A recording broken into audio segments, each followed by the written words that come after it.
ComicHead84 coming through live and direct with a new comic book haul video on Comic Book Day, Wednesday, the glorious day of the week.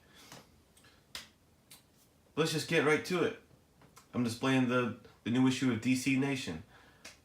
Yes, I do bag and board DC Nation issues. They're pretty dope. They're not just a preview. They have original content in them. I enjoy them. I bag them, I board them. I usually get like 2 a piece. One that I read and thumb through, and one that I just throw in a bag and board. And spoiler alert, this cover just reminded me, I totally spaced out and forgot to pick up Green Lantern #1 today. I realized today, I was like, where's my Green Lantern #1? I was like, oh shit, I didn't even grab it. So, that was a bummer. I'll grab it. They printed plenty. First up, Marvel Knights #1, Donny Cates. Was definitely interested in picking this one up. I was a fan of the Marvel Knights series back in the day. We'll see where this one goes. Definitely has a unique storyline, The overall premise, if you're not up to speed on it, is like everyone has lost their memory. So there's heroes and villains that don't even know who they are,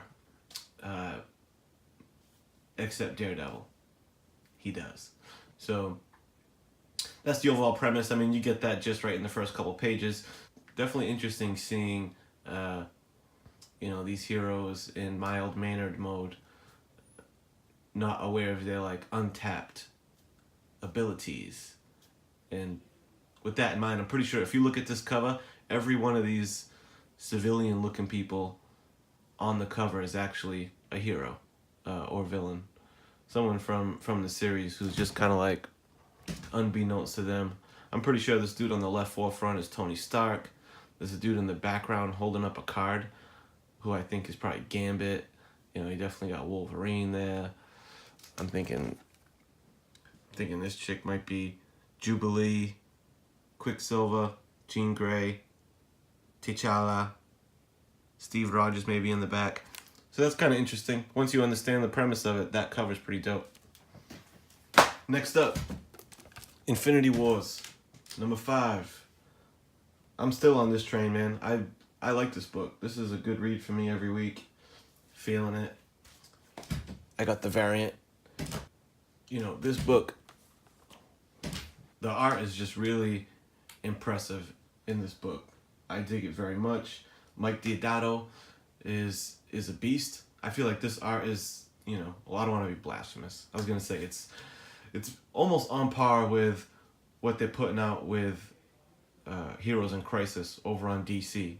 I feel like Infinity Wars is the Marvel equivalent to Heroes in Crisis. This is kind of their little flagship miniseries, and I feel like they're putting the most effort into this series. I think. I could be wrong, but I do notice that the paper quality is a little bit better on this book than the other Marvel titles.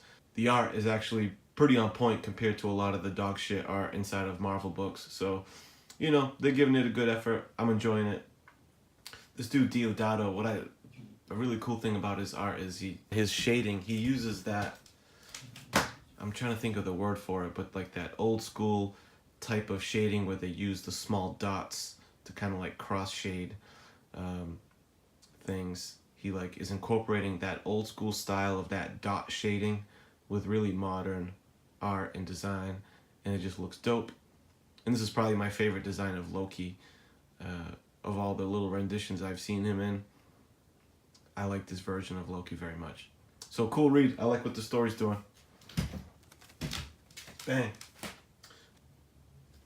Next up, Batman, #58. Also got the Matina cover, of course. Matina's my guy. But in saying that, this is a miss for me on as far as covers go for Matina. This thing is just not appealing to my eye. And you know what it really looks like is you can totally tell that these are 3 different images that he photoshopped together. It looks pretty clear to me that he drew that initial Penguin, then he drew that Batman, figure around it and like kind of like mesh them together. I guess I get what he was going for, that he wanted to have like a penguin image inside the cloak of Batman, but not well executed. It looks like it was just thrown together real quick, and these fucking crows in the background. I mean, it's whatever. Yeah, so as much as I like Matina, this one was kind of a miss for me. I really prefer that cover, to be quite honest. More so because that Batman image on the front is a really cool Batman image. Even this one kind of bothers me. I feel like the alignment of the penguin behind Batman looks, I don't know, it just looks not centered right. He's like, I don't know. Kind of a miss on the Batman covers this week. But the story was pretty cool. I was into it. Next up, oh baby. Cover of the week, obviously. You know, I was just shitting on Matina, but cover of the week, baby. Deathstroke. I feel like I had a little glare.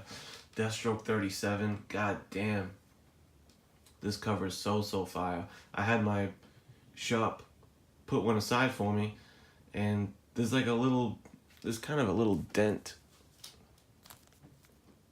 in the issue. In every single one he had that little dent in the book. I was bummed out by that, but damn, that cover's fire. That's probably the dopest rendition of Two-Face I've ever seen. Up until this point, it had always been the Batman animated series Two-Face, but dude, this one just took the cake, man. That is so fire. Interestingly enough, on the inside, Two-Face is like barely in the mix. I haven't really been following the story, so I figured, let me just check out what's going on with this Deathstroke series. And it's probably something that you have to be caught up to speed with to follow, because it was kind of convoluted. It was kind of fucked up. He's in I think he's in Arkham Asylum, so there's, a lot of that. He's crazy. Is he imagining this? Is this real? Is that real? Now, I should say, the haul's a little light this week because I got books on pre-order from Midtown. So, books like that Matina Aquaman cover, I grabbed that ahead of time because I wasn't sure if that was going to be, a popular book. I didn't want to miss out, but there was like a huge stack of them at the shop, so that was kind of silly. Unnecessary anyway. And I'll cover those books, I'll throw them in a later video or something, but I did want to put you onto Battlestar Galactica book that I can't wait till this shit arrives. Battlestar Galactica Classic, #1, black and white cover, Dynamite Studios, black and white Battlestar Galactica #1. Tell me that cover doesn't look sick. I love the retro vibe of it. Yeah, I can't wait for that to show up. And it should be here soon. Midtown's pretty legit. I usually get my Wednesday books on Thursday. Now, independent books. IDW, Road of the Dead, #1. Really love this cover. I feel like this is a smart book to pick up right now. Road of the Dead was the last movie that George Romero was working on while he died. So he died in the middle of, I don't know, I wouldn't say they were in production, but this was his next film that he was working on. Script definitely done, and I think the ball was rolling on it, but he died at that point. So the property has been handed over to someone else. Yeah, I'm pretty sure there's going to be a film on this bad boy sometime soon, so I would grab this book. Really dope cover. There's a black and white variant that if I was able to find that, I would probably scoop that too. Next up, Dead Rabbit, #2. I'm into this book. Dead Rabbit's cool. It takes place in Massachusetts, which I appreciate. I'm a Massachusetts guy, so he references the Mass Pike and shit like that in the book, so I get a kick out of that. Cover is off the charts fire, so I'd recommend Dead Rabbit. This was a good one. And next up, The Empty Man, #1. Boom Studios, Virgin variant cover. This seemed like a good pickup to grab. You know, I actually haven't read this one yet, but I will, because the writer on this book is the same writer from Bone Parish, Cullen Bunn, who wrote Bone Parish, which, if you're not reading Bone Parish, that book is legit.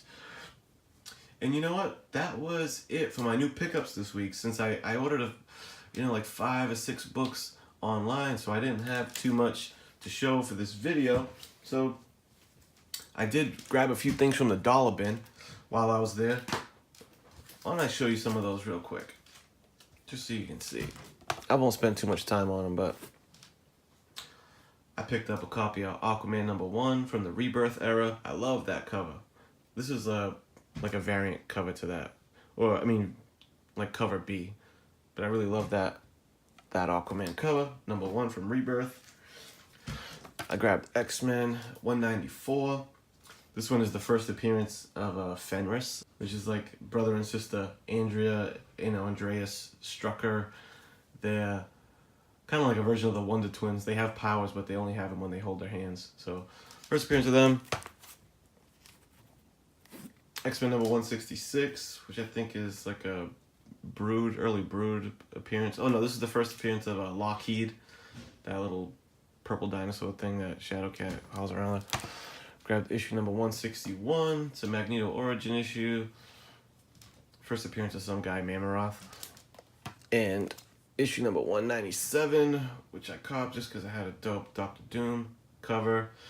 Dude, with that, I'm banking on X-Men exploding when Marvel buys it, or when Marvel starts putting out movies. So I'm getting every single key issue I can for X-Men. I think that's a good investment. Lastly, Detective Comics #639. This one has like a 16-page Sonic the Hedgehog comic in the middle of it. It's a preview. They put it out as an advertisement preview to an upcoming Sonic the Hedgehog comic book. So I would say that this is probably the first appearance of Sonic the Hedgehog in comics. It's a little tough to say because this book came out in December 1991, and Sonic the Hedgehog #1 came out in December 1991. So I don't know if that's what it's considered or not, but I thought it was kind of cool. So grab that for $1. All those books were $1, by the way. Okay, y'all, that's it. Appreciate you stopping by, watching the video. If you enjoyed it, click the like and the sub and all that good stuff. Catch you next time. Peace.